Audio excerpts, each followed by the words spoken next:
Question है class 12 chemistry part 1 and chapter name is coordination compound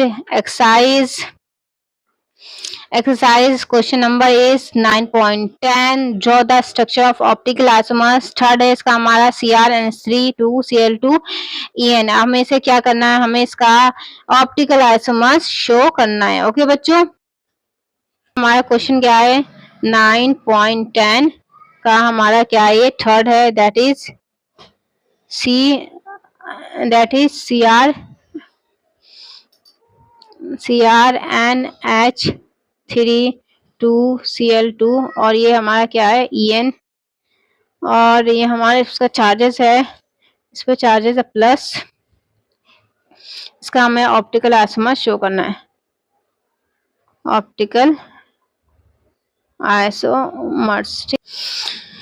तो बच्चों मैं सिंपल सी बात यही बोलूंगी, चाहे कोई से भी कंपाउंड आपको मिले, सबसे पहले आपको जो काम करना है वो ये है कि आप उसमें क्या बना के दिखाओ, उसमें आप डिफरेंट स्ट्रक्चर बनाओ। ठीक है, ओके। सबसे इजी तरीका कि आप सबसे पहले कितने इसके स्ट्रक्चर बन सकते हैं, पॉसिबल स्ट्रक्चर, वो आप बनाओ इसके। ठीक है, तो हमारा यहाँ पे बीच में क्या है, ये बीच में हमारा मेटल है, दैट इज Cr। ठीक है, क्या है Cr। ओके बच्चों, ये एक कैसा स्ट्रक्चर है, दैट इज ऑक्टाहाइड्रल स्ट्रक्चर है। ठीक है,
ओके बच्चों, तो हमारा स्ट्रक्चर, पॉसिबल स्ट्रक्चर इसके तीन ही हो सकते हैं। ठीक है, फर्स्ट है हमारा लाइक En तो फिक्स है।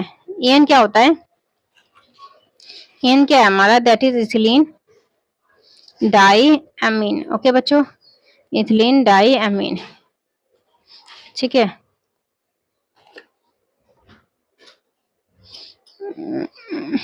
Ethylene diamine. ओके बच्चों, यहाँ एन के जो डोनर एटम होते हैं वो हमारे क्या होते हैं, एन के जो लोन पेयर होते हैं वो हमारे डोनर एटम होते हैं Cr के लिए। ठीक है, तो बच्चों इसमें एन से एन बाउंड शो करने वाली मैं इथिलीन का। ठीक है, ये तो फिक्स है, इसको हम कुछ भी नहीं कर सकते। ठीक है, यहाँ दो एमीन है, एक एमीन हमने ऐसे डाल दिया एक एमीन हमने ऐसे डाल दिया, एक Cl हमने Cl ऐसे डाल दिया, एक Cl ऐसे डाल। ठीक है, एक पॉसिबल स्ट्रक्चर तो ये है कि जो दो एमीन है वो ट्रांसपोजिशन में। ठीक है, दूसरा हम ये करते हैं कि इस एमीन को यहाँ डाल दिया। ठीक है, अब यहाँ पे एमीन की जगह Cl डाल देते हैं। ठीक है, और ये एमीन क्या होता है, यहाँ आ जाता है।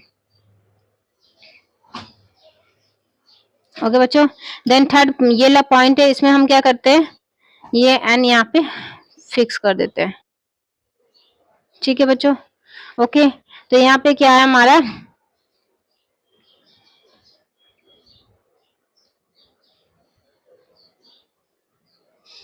तो ये हमारे तीन पॉसिबल स्ट्रक्चर, जिसमें हमने दो एमीन ट्रांसपोजिशन में बनाया, फिर दो Cl ट्रांसपोजिशन, फिर हमने ट्रांसपोजिशन में किसी को डाला ही नहीं।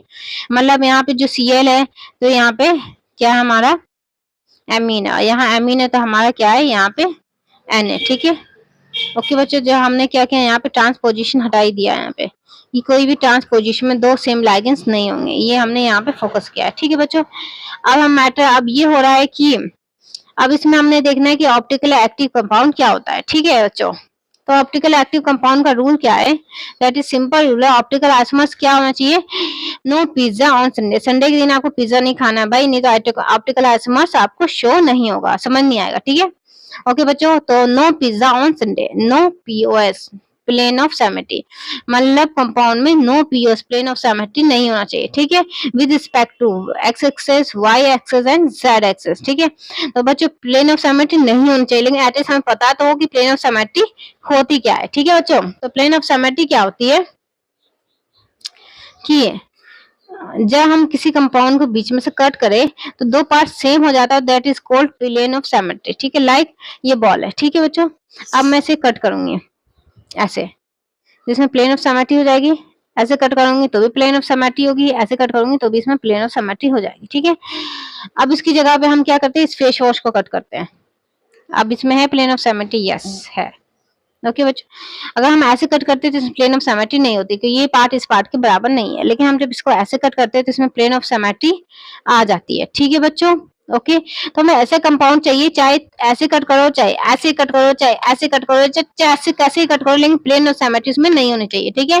तो ये क्या हमारा हैंड है, ठीक है, हम अपने हैंड को ऐसे कट करोगे तो भी यहाँ पे ये थंब है, यहाँ तो है नहीं, ऐसे कट करो तो यहाँ फिंगर्स है, यहाँ हैंड है, होगा नहीं सकता, चाहे कैसे भी कट करो यहाँ पे प्लेन ऑफ सिमेट्री नहीं हो सकती है, ठीक है। इसी तरह हमें कंपाउंड को भी एक्स एक्सेस, वाई एक्सेस और जेड एक्सेस में क्या करना है, कट करना है, ठीक है बच्चों। तो यहाँ पे आप देखोगे ये एक्स एक्सेस, ये वाई एक्सेस और ये हमारा जेड एक्सेस, ठीक है बच्चों, ओके।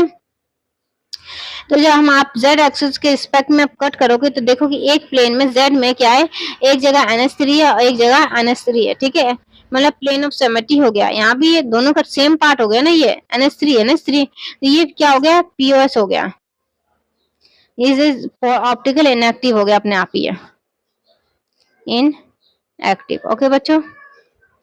अब ये वाला जो है उसको भी अगर ये x axes, x axes, y axes, z axes, अब इस रिस्पेक्ट टू जेड एक्सेस करोगे ना कट आप, तो यहाँ सीएल सीएल है, प्लेन ऑफ सिमेट्री हो गया, तो ये भी पीओएस हो गया, ऑप्टिकली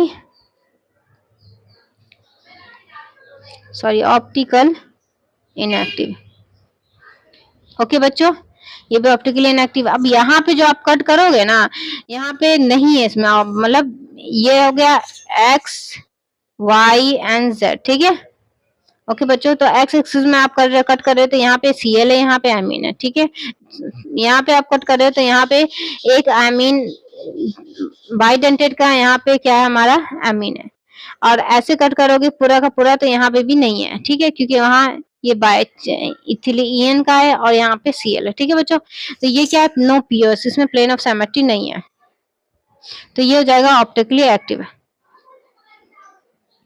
एक्टिव हो जाएगा ये, ठीक है बच्चों। तो ऑप्टिकली एक्टिव होने के बाद आपको क्या करना पड़ता है भाई, मिरर इमेज बनाना पड़ता है, मिरर इमेज। आप बोलोगे ये यार ये मिरर इमेज का क्या ड्रामा, ठीक है बच्चों।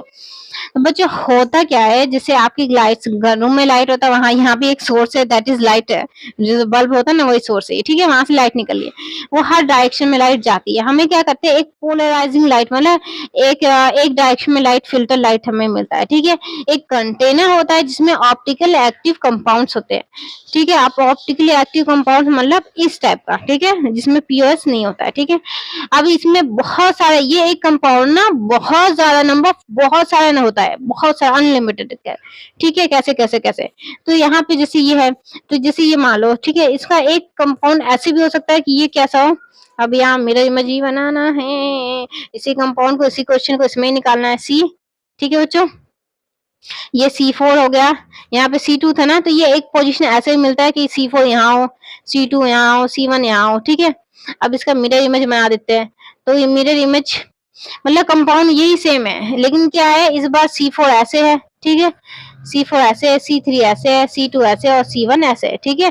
तो वही same compound, number of compound में होने के बाद वो कोई ना कोई कंपाउंड तो होगा जो इसके उल्टा होगा, ये बात याद रखना, कोई ना कोई कंपाउंड क्या होगा इसका उल्टा होगा, तो that is called mirror image, जिसे हम क्या कहते हैं, मिरर इमेज कहते हैं, ठीक है, ओके बच्चों। तो मिरर इमेज बनाना बहुत जरूरी, क्योंकि वो एग्जिट करता है, ये मत सोचना थ्योरेटिकल है कि 90 डिग्री रोटेट करो तो मिरर इमेज बनता है, नो, दैट इज एग्जिट, वो एग्जिट करता है, ठीक है बच्चों। तो आपको मिरर इमेज तो बनाना ही पड़ेगा हर हाल में, क्योंकि ये बहुत जरूरी है।